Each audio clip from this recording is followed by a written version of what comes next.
Paradise Lost, second edition, by John Milton. Book 1. The Argument.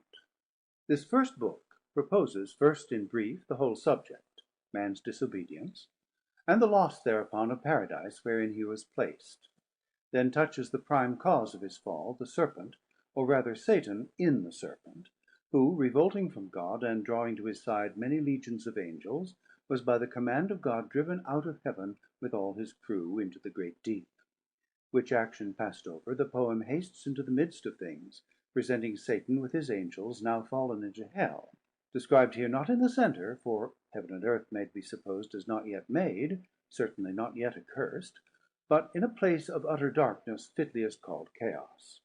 Here Satan with his angels, lying on the burning lake, thunderstruck and astonished, after a certain space recovers, as from confusion, calls up him who next in order and dignity lay by him.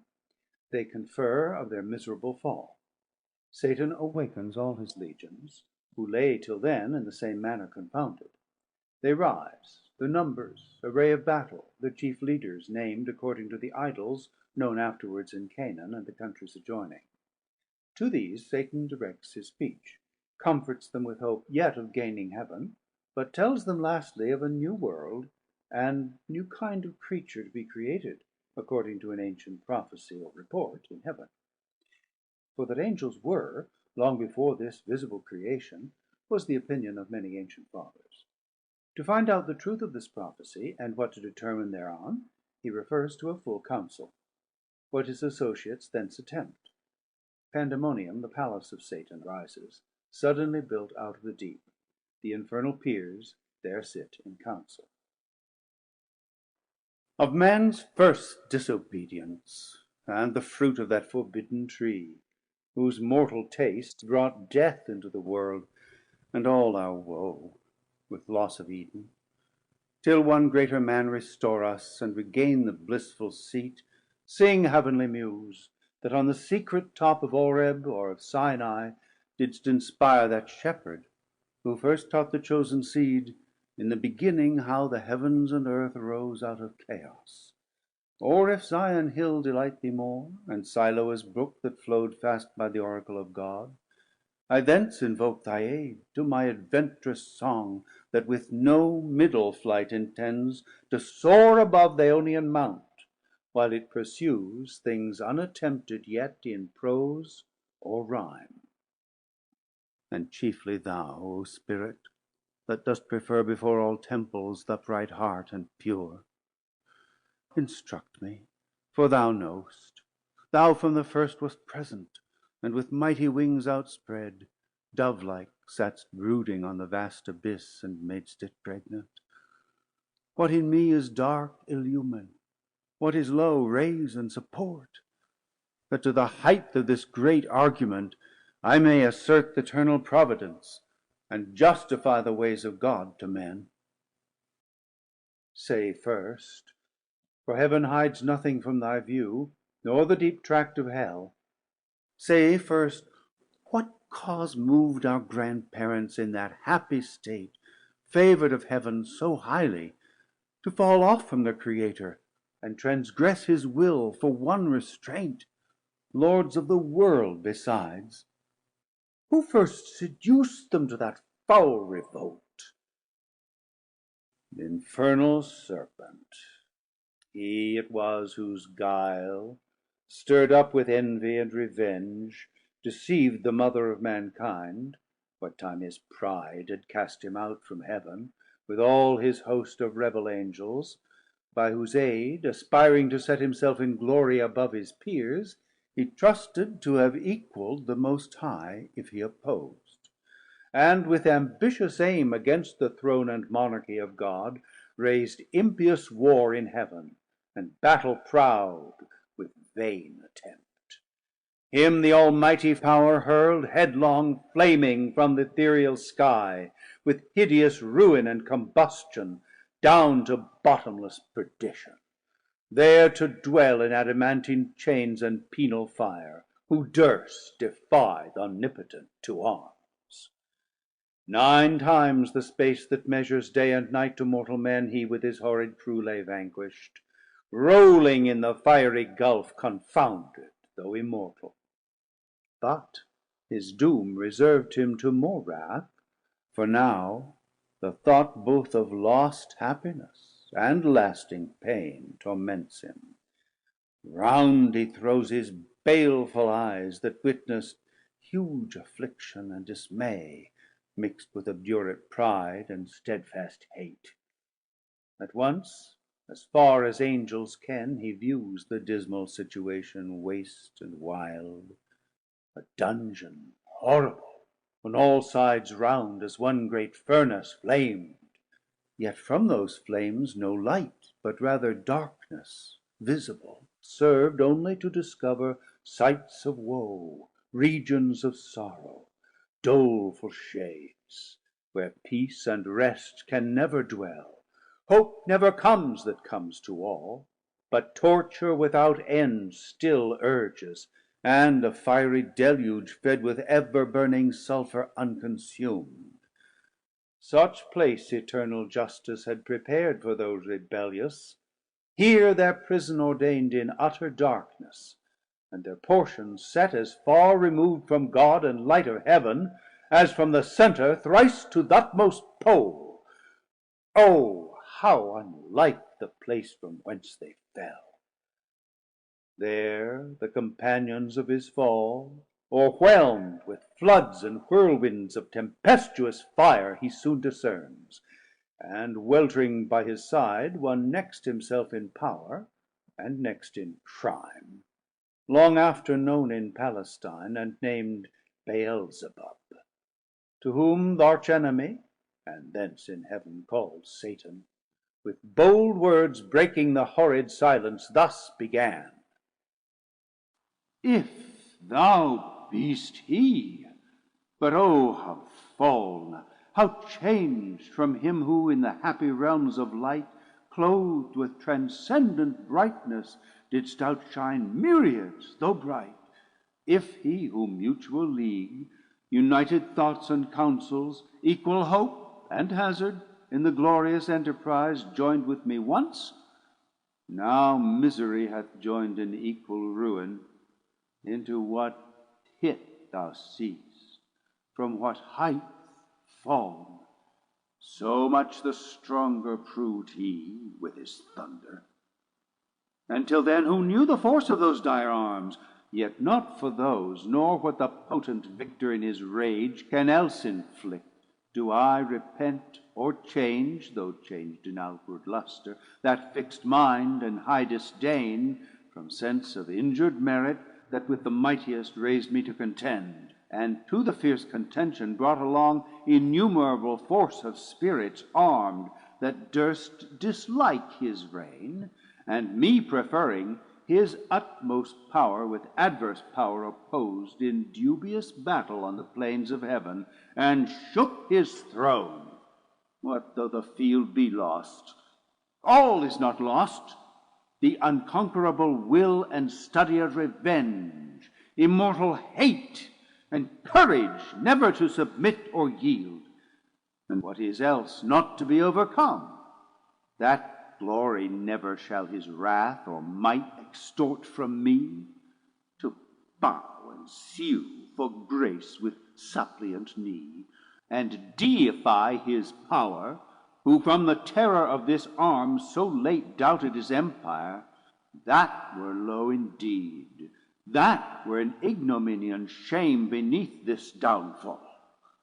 Since by fate the strength of gods and this imperial substance cannot fail, since through experience of this great event, in arms not worse, in foresight much advanced, we may with more successful hope resolve to wage by force or guile eternal war irreconcilable to our grand foe, who now triumphs, and in the excess of joy sole reigning holds the tyranny of heaven.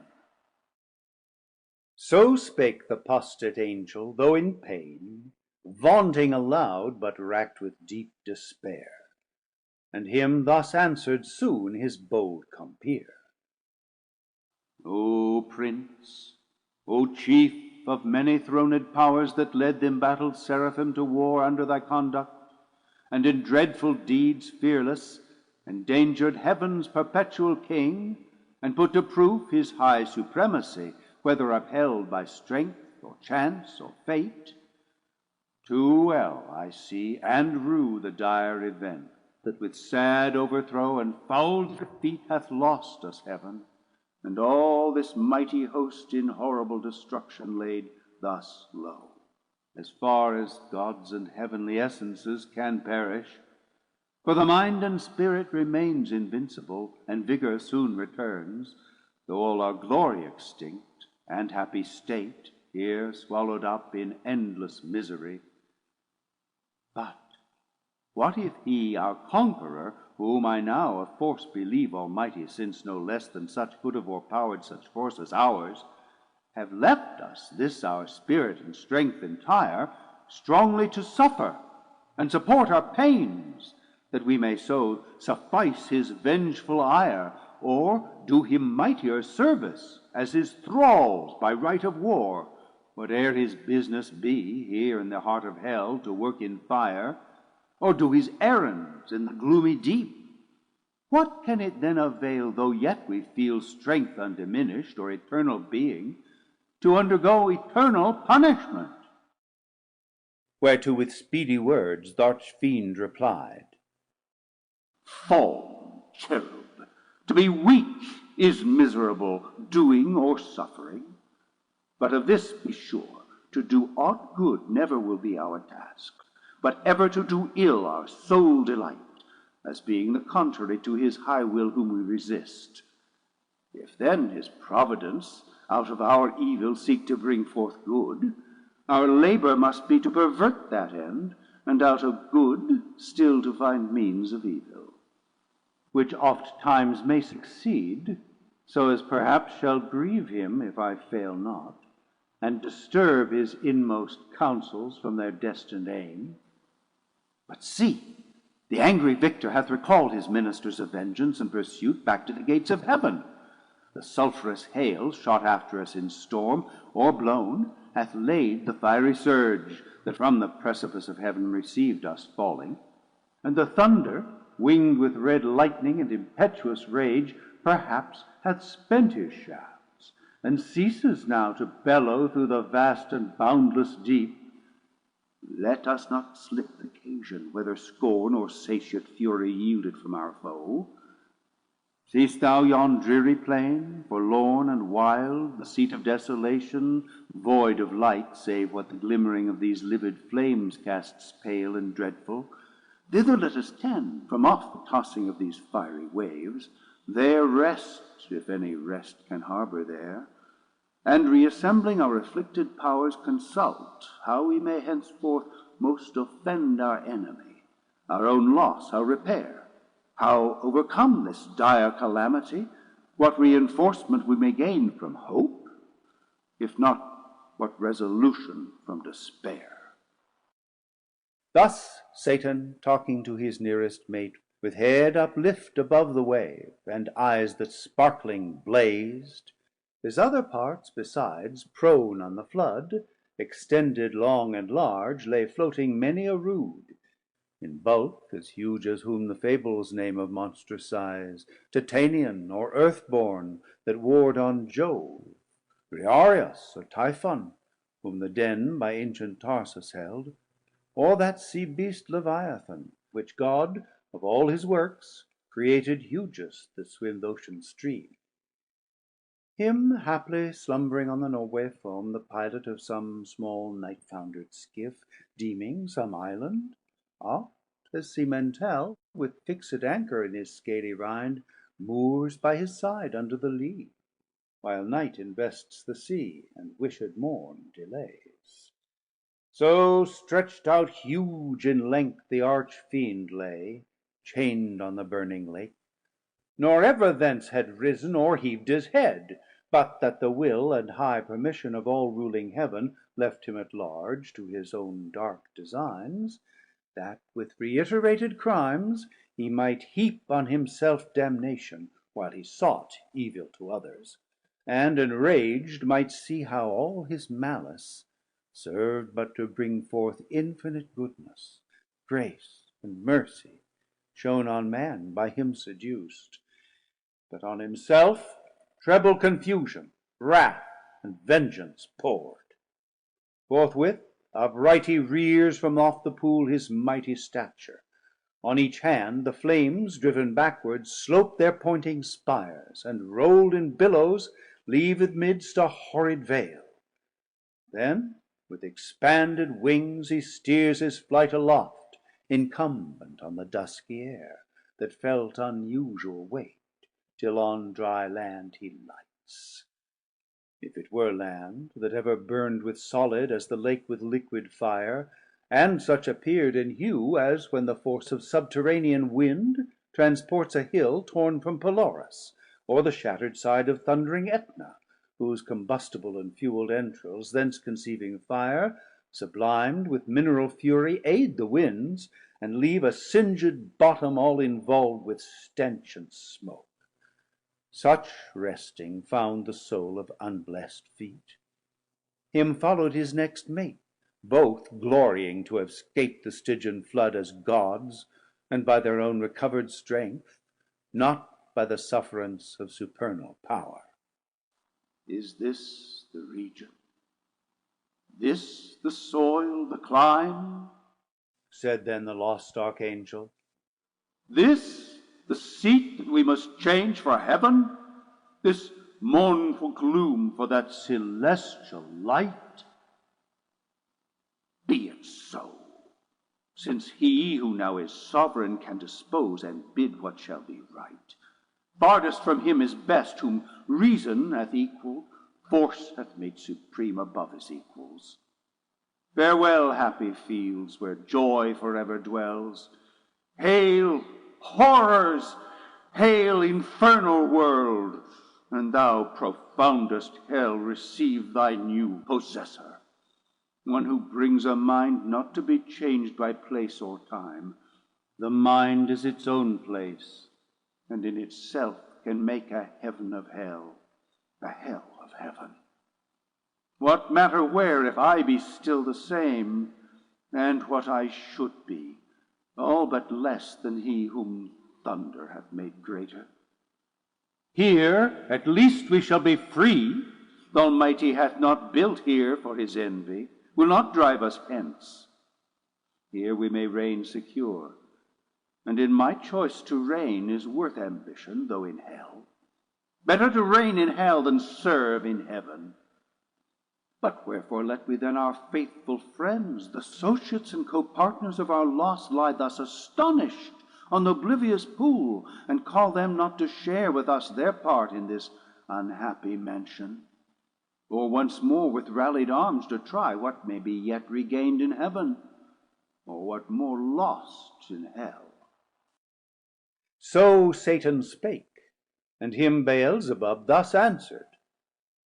Leader of those armies bright, which but the omnipotent none could have foiled, if once they hear that voice, their liveliest pledge of hope in fears and dangers, heard so oft in worst extremes, and on the perilous edge of battle when it raged, in all assaults their surest signal, they will soon resume new courage and revive, though now they lie groveling and prostrate on yon lake of fire, as we erewhile, astounded and amazed, no wonder fallen such a pernicious height.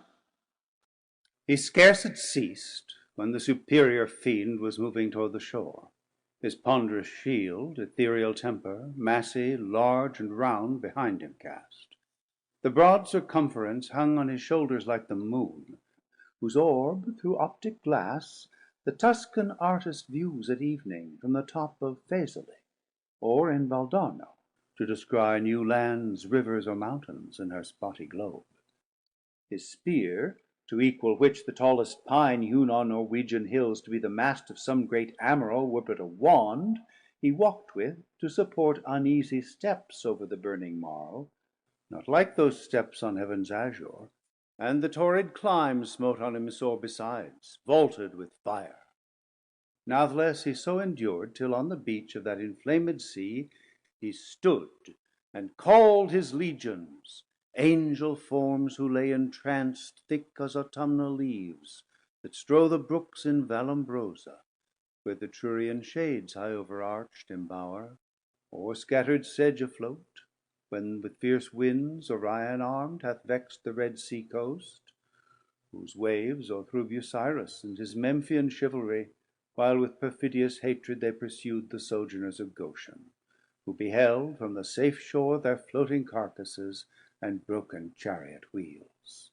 So thick bestrown, abject and lost lay these, covering the flood under amazement of their hideous change. He called so loud that all the hollow deep of hell resounded.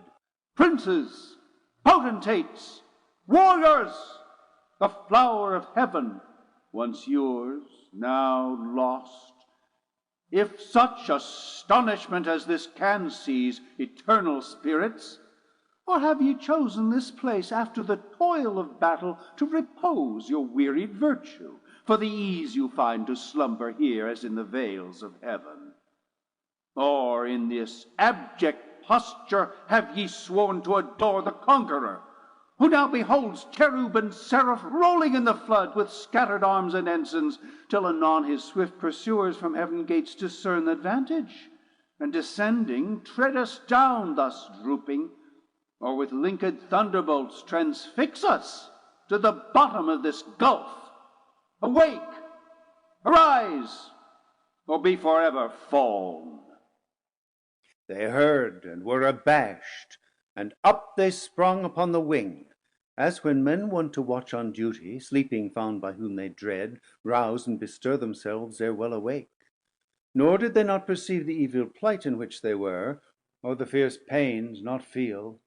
Yet to their general's voice they soon obey'd innumerable, as when the potent rod of Amram's son in Egypt's evil day waved round the coast, upcall'd a pitchy cloud of locusts, warping on the eastern wind, that o'er the realm of impious Pharaoh hung like night, and darkened all the land of Nile.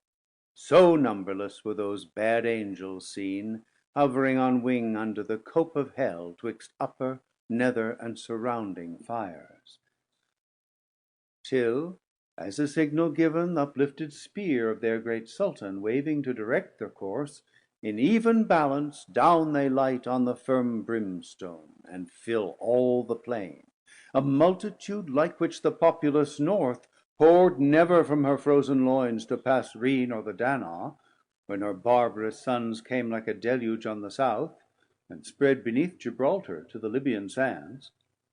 Forthwith from every squadron and each band the heads and leaders thither haste, where stood their great commander, godlike shapes and forms excelling human, princely dignities and powers that erst in heaven sat on thrones, though of their names in heavenly records now be no memorial, blotted out and razed by the rebellion from the books of life.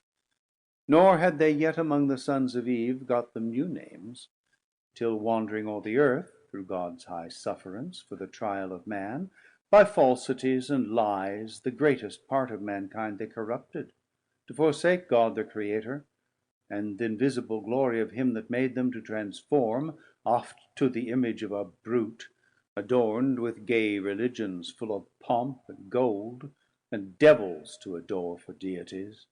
Then were they known to men by various names, and various idols through the heathen world.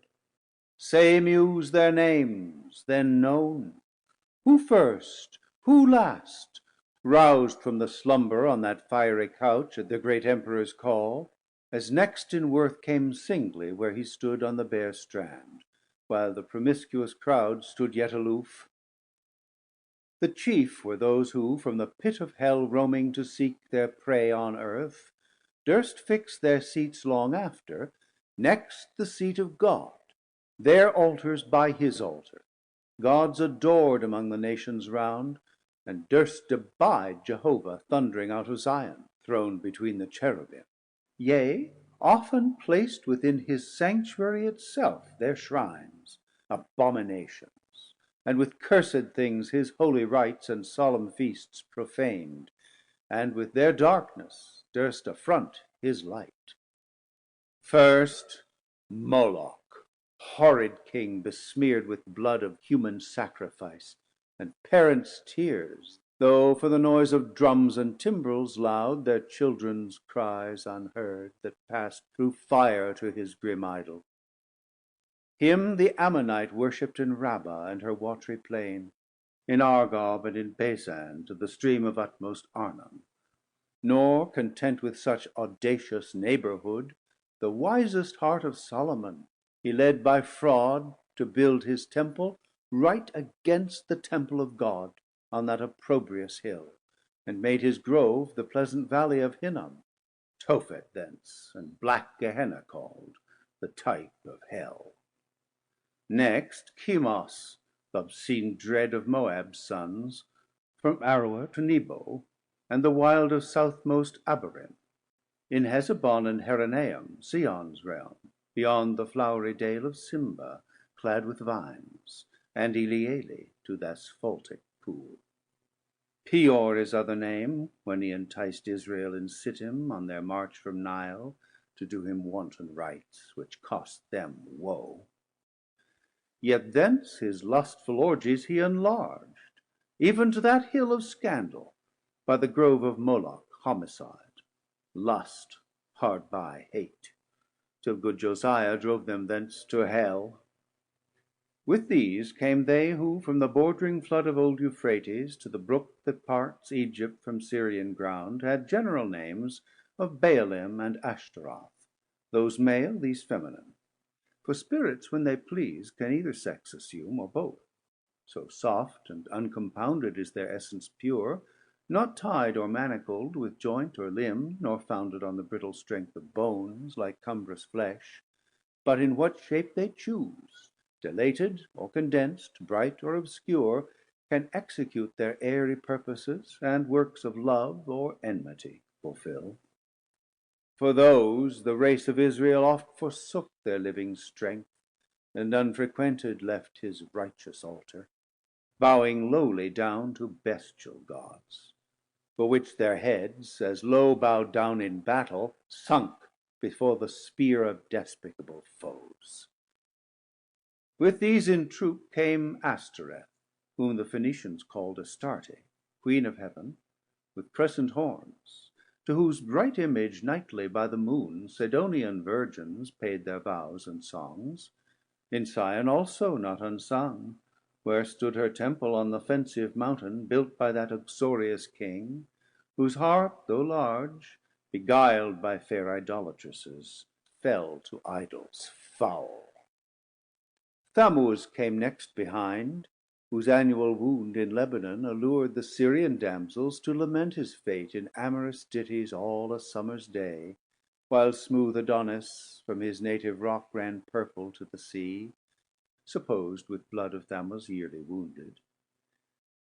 The love tale infected Sion's daughters with like heat, whose wanton passions in the sacred porch Ezekiel saw, when by the vision led his eye surveyed the dark idolatries of alienated Judah. Next came one who mourned in earnest when the captive Ark maimed his brute image, head and hands lopped off in his own temple on the Grunsel edge, where he fell flat and shamed his worshippers. Dagon his name, sea monster, upward man and downward fish. Yet had his temple high rear'd in Azotus, dreaded through the coast of Palestine, in Gath and Ascalon, and Acheron and Gaza's frontier bounds. Him followed Rimmon, whose delightful seat was fair Damascus, on the fertile banks of Abana and Pharphar, lucid streams. He also against the house of God was bold. A leper once he lost, and gained a king, Ahaz his sottish conqueror, whom he drew God's altar to disparage, and displace for one of Syrian mode, whereon to burn his odious offerings, and adore the gods whom he had vanquished. After these appear'd a crew, who under names of old renown, Osiris, Isis, Horus, and their train, with monstrous shapes and sorceries abused fanatic Egypt and her priests, to seek the wandering gods disguised in brutish forms rather than human. Nor did Israel scape th' infection, when their borrow'd gold composed the calf in Oreb, and the rebel king doubled that sin in Bethel and in Dan, likening his maker to the grazed ox, Jehovah, who in one night, when he passed from Egypt marching, equaled with one stroke both her firstborn and all her bleating gods. Belial came last, than whom a spirit more lewd fell not from heaven, or more gross to love vice for itself.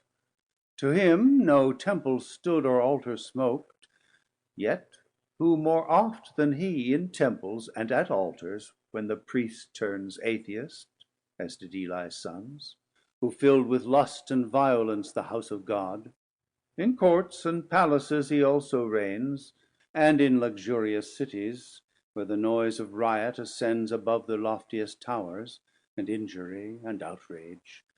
And when night darkens the streets, then wander forth the sons of Belial, flown with insolence and wine.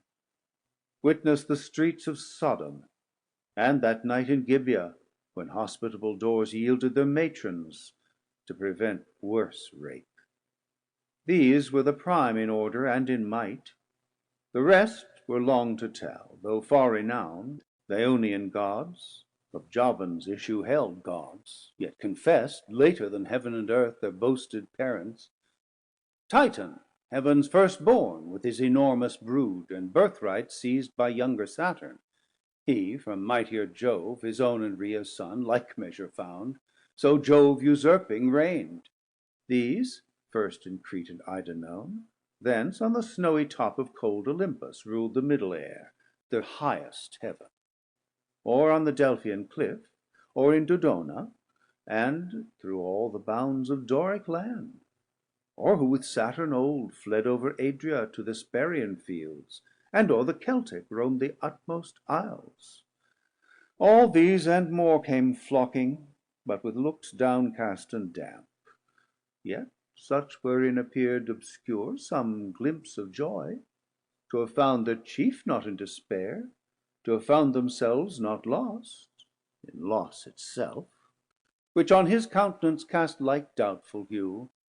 But he his wonted pride soon recollecting, with high words that bore semblance of worth, not substance, gently raised their fainted courage, and dispelled their fears. Then straight commands that at the warlike sound of trumpets loud and clarions be upreared his mighty standard.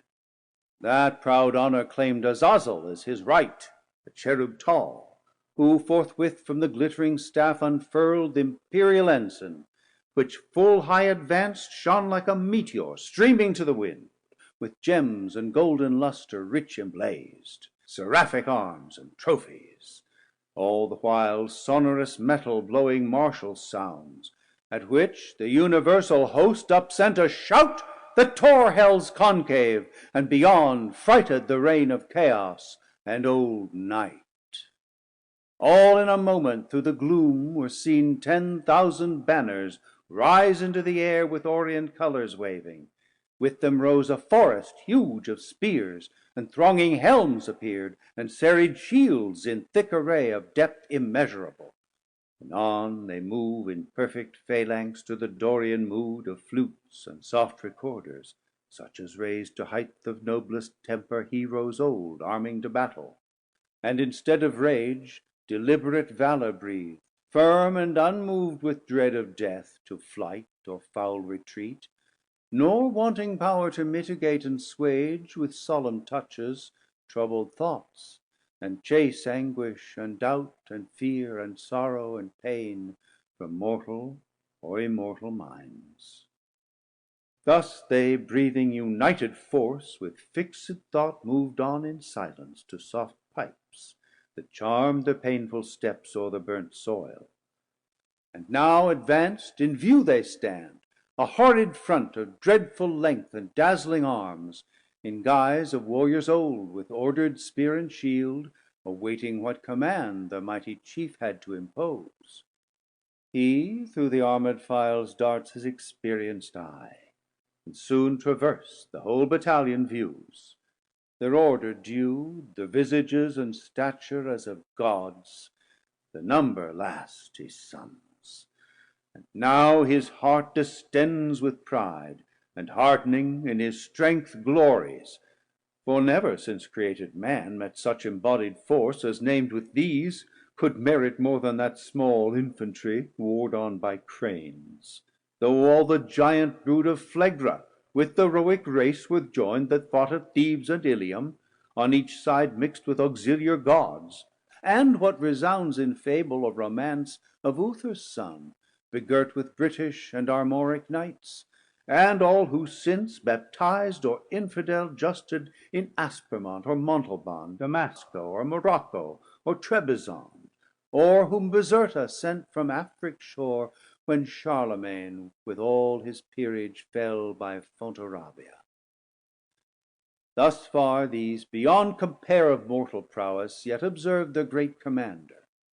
He above the rest in shape and gesture proudly eminent stood like a tower. His form had not yet lost all her original brightness, nor appeared less than Archangel ruined, and excess of glory obscured, as when the Sun new risen looks through the horizontal misty air shorn of his beams, or from behind the Moon in dim eclipse disastrous twilight sheds on half the nations, and with fear of change perplexes monarchs. Darkened so, yet shone above them all th'Archangel, but his face deep scars of thunder had entrenched, and care sat on his faded cheek, but under brows of dauntless courage, and considerate pride waiting revenge. Cruel his eye, but cast signs of remorse and passion, to behold the fellows of his crime, the followers rather, far other once beheld in bliss, condemned for ever now to have their lot in pain, millions of spirits for his fault immersed of heaven, and from eternal splendors flung for his revolt. Yet faithful how they stood, the glory withered, as when heaven's fire hath scathed the forest oaks or mountain pines, with singed top their stately growth, though bare, stands on the blasted heath. He now prepared to speak, whereat their doubled ranks they bend from wing to wing, and half enclose him round with all his peers. Attention held them mute. Thrice he essayed, and thrice, in spite of scorn, tears such as angels weep burst forth. At last words interwove with sighs found out their way. O myriads of immortal spirits, O powers matchless, but with th' Almighty! And that strife was not inglorious, though the event was dire, as this place testifies, and this dire change hateful to utter. But what power of mind, foreseeing or presaging from the depth of knowledge past or present, could have feared how such united force of gods, how such as stood like these, could ever know repulse? For who can yet believe, though after loss, that all these puissant legions, whose exile hath emptied heaven, shall fail to reascend self-raised, and repossess their native seat? For me, be witness all the host of heaven, if counsels different or dangers shunned by me have lost our hopes. But he who reigns monarch in heaven, till then as one secure sat on his throne, upheld by old repute, consent, or custom, and his regal state put forth at full, but still his strength concealed, which tempted our attempt and wrought our fall. Henceforth his might we know, and know our own, so as not either to provoke or dread new war provoked. Our better part remains to work in close design, by fraud or guile, what force effected not, that he no less at length from us may find, who overcomes by force hath overcome but half his foe. Space may produce new worlds, whereof so rife there went a fame in heaven, that he ere long intended to create, and therein plant a generation whom his choice regard should favor equal to the sons of heaven. Thither, if but to pry, shall be perhaps our first eruption. thither or elsewhere. For this infernal pit shall never hold celestial spirits in bondage, nor the abyss long under darkness cover. But these thoughts full counsel must mature. Peace is despair, for who can think submission? War then, war, open or understood, must be resolved. He spake, and to confirm his words, out flew millions of flaming swords, drawn from the thighs of mighty cherubim. The sudden blaze far round illumined hell. Highly they raged against the highest, and fierce with grasped arms clashed on their sounding shields the din of war, hurling defiance toward the vault of heaven. There stood a hill not far, whose grisly top belched fire and rolling smoke. The rest entire shone with a glossy scurf, undoubted sign that in his womb was hid metallic ore, the work of sulphur. Thither, winged with speed, a numerous brigade hastened, as when bands of pioneers with spade and pickaxe armed forerun the royal camp, to trench a field or cast a rampart. Mammon led them on, Mammon, the least erected spirit that fell from heaven, for even in heaven his looks and thoughts were always downward bent, admiring more the riches of heaven's pavement, trodden gold, than aught divine or holy else enjoyed in vision beatific.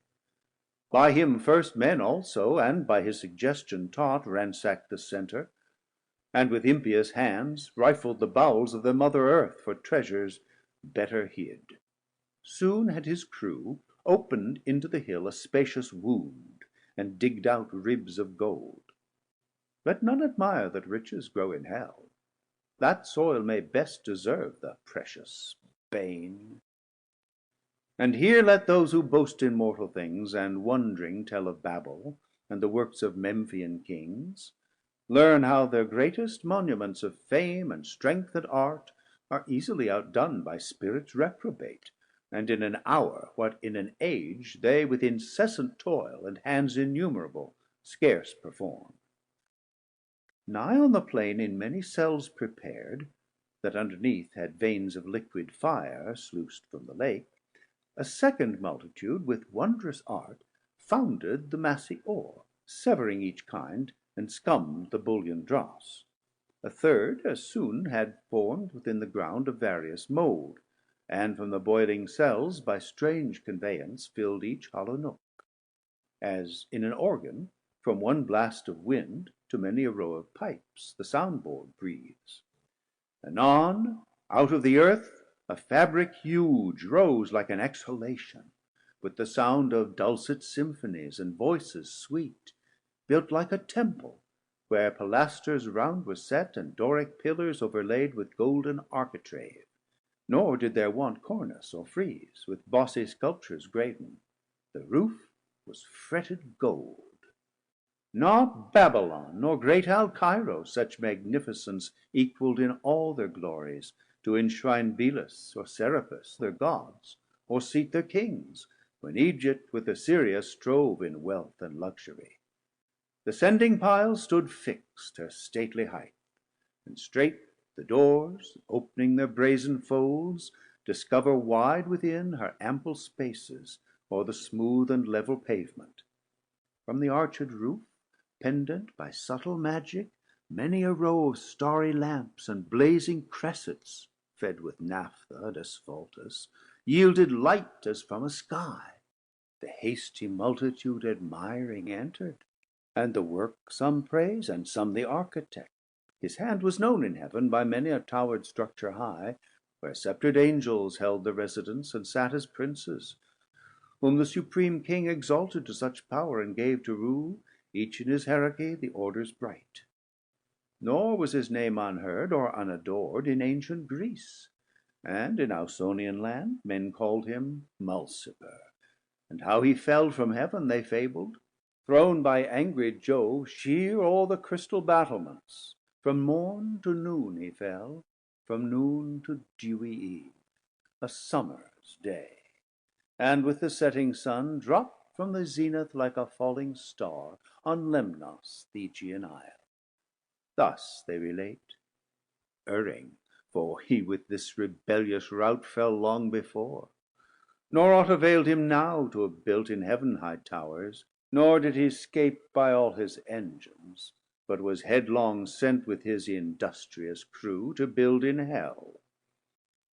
Meanwhile the winged heralds by command of sovereign power, with awful ceremony and trumpet sound, throughout the host proclaim a solemn council, forthwith to be held at Pandemonium, the high capital of Satan and his peers. The summons called from every band and squared regiment, by place or choice the worthiest. They anon with hundreds and with thousands trooping came attended. All excess was thronged, the gates and porches wide, but chief the spacious hall, though like a covered field, where champions bold wont ride in armed, and at the Soldan's chair defied the best of Paynim's chivalry to mortal combat, or career with lance, thick swarmed, both on the ground and in the air, rushed with the hiss of rustling wings, as bees in springtime, when the sun with Taurus rides, pour forth their populous youth about the hive in clusters. They among fresh dews and flowers fly to and fro, or on the smoothed plank, the suburb of their straw-built citadel, new rubbed with balm, expatiate and confer their state affairs.